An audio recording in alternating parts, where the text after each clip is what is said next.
Guys, sa mga naghahanap ng mga bigas natin is meron pa din dito sa store natin, guys. Ayan siya.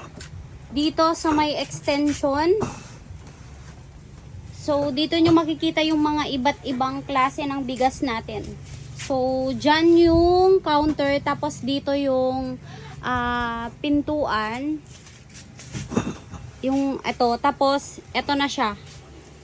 Katabi po siya ng ng mga bread, yung mga bigas natin. Ayan. So, yung mismo natin, ayan, yellow cup and red cup is the same pa din siya, guys. Pero yung yellow cup yata is may may serial number, pero yung red cup is walang serial number. Ewan ko lang kung meron pa yung promo ng mismo natin sa mga yellow cups, guys. Ito, bagong stock na to, guys. Pati yung mga Mountain Dew, Sting natin, ayan. Full stock tayo at bago. Pati na din yung mga gin natin. And also, available po yung mga Red Doors in can natin. San Mig Light Apple, Pale Pilsen, at saka, yan, lights. Bagong-bago yan, guys. Next year pa ang expiry date ng mga beer natin. Ayan. So, available din ang Smirnoff.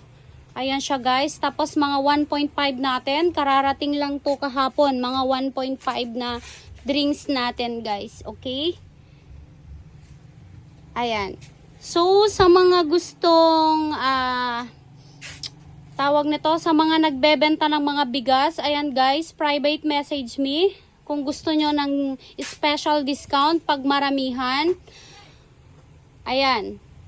Nagbibigay po ako, ayan. Presyong pangbenta, guys, yung mga bigas natin ngayon. Ayan.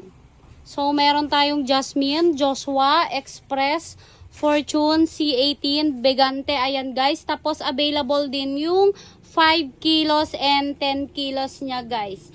Pero yung Express natin is out of stock yung 10 kilos and 5 kilos, guys. Okay?